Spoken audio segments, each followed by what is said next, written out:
وَمَنْ يَعْشُ عَنْ ذِكْرِ الرَّحْمَنِ نُقَيِّضْ لَهُ شَيْطَانًا فَهُوَ لَهُ قَرِينٌ وَإِنَّهُمْ لَيَصُدُّونَهُمْ عَنِ السَّبِيلِ وَيَحْسَبُونَ أَنَّهُمْ مُهْتَدُونَ حَتَّى إِذَا جَاءَنَا قَالَ يَا لَيْتَ بَيْنِي وَبَيْنَكَ بُعْدَ الْمَشْرِقَيْنِ فَبِئْسَ الْقَرِينُ صَدَقَ اللّٰهُ الْعَظِيمُ.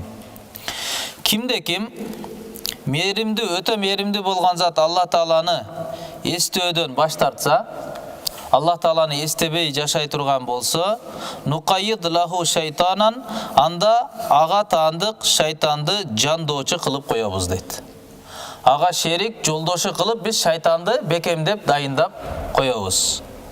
Фахуа лаху қарин, ушинтип ал шайтан анын жолдошу болуп калат. Же болбосом ал адам шайтандын жолдошу болуп калат. Жана чындыгында шайтандар адамдарды туура жолдон тосушат. Жана бирок тиги туура жолдон тосулуп калган адамдар биз туура жолго багытталганбыз деп ойлошот дейт. Шайтан аларга туура эмес жолго салып койгон. Бирок адам өзү ойлоп жүрөт, мен туура кылып жатамын деп ойлой берет. Ошондуктан күнөөкөр адамдарга ачуулангандын кереги жок да. Туура уятсыздык менен жашап атат, адилетсиздик менен жашап атат, зулумдук менен жашап атат, адамдардын канын төгүп атат, канын ичип атат. Аларга ачуулангандын кереги жок. Себеби Куран айтып атат: "Ва яхсабун аннахум мухтадун." Алардын ою боюнча алар туура эле жашап атат.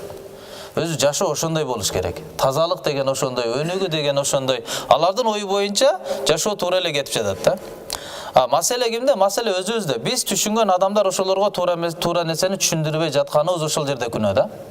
Ачууланып, мисалы туугандары башкалары мисалы кээде жаңы жылга чакырып калат, туура. Же болсо жаңы жыл тосуп калат, же туура эмес тойлорду өткүзүп калат, башка болот, аларга ачууланып, астагфирулла тигиндей кылат, мындай кылат эмес. Ал жерде көбүрөөк сиз өзүңүзгө ачууңуз келиш керек да. Мен эмне үчүн ушул күнгө чейин аларга мен динди үйрөткөн жокмун?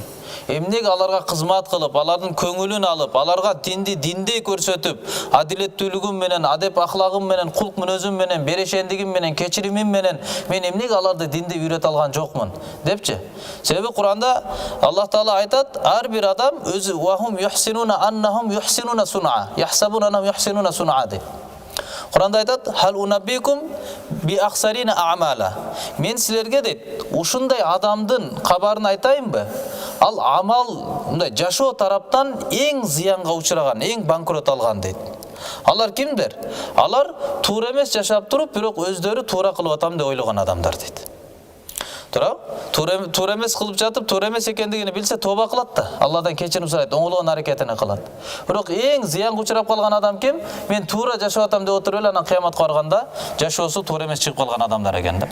Мындайча айтканда Куранда аларды жемелегиле, мына ушулар жаман адамдар деген сөз эмес. Аларды айтып аткандыгы булар түшүнбөй жатат, силер түшүндүрүш керексиңер деген мааниде да. Алар ошо билбес деген. Мисалы бир адам ойго алдында бир тууганы уктап атат. Мечитке намазга азан айтылып калды. Ким жоопкерчиликтүү? Туура? Ойго турган адам да. Ойго адам уктап атканда ойго түш керек. Ал уктап аткан адамдын ал жерде күнөөсү жок. Себеби ал билбейт, капилетте уктап жатат алчы. Ошондой эле канча адамдар түшүнбөй жаткан болсо, аларга ачууланып, аларды кафир деп, аларды мушрик деп кыйкырган эч кандай пайдасы жок да. Балки Мухаммад пайгамбарыбыз саллаллаху алейхи саламдын бул мусулмандарды, бул умметти тарбият кылганы, адамдар канча күнөөдө жүрсө, туура эмес жашоодо жүрсө, ошончолук аларга болгон дагы мээрим, аларга болгон дагы сүйүү, аларга болгон дагы ички дүйнөдөгү күйүт адамдыкка күчөйүш керек да. Ошолорго болгон дагы сиз менен биздин дуабыз, батабыз, мээнетибиз, чакырыгыбыз, дааватыбыз күчөйүш керек.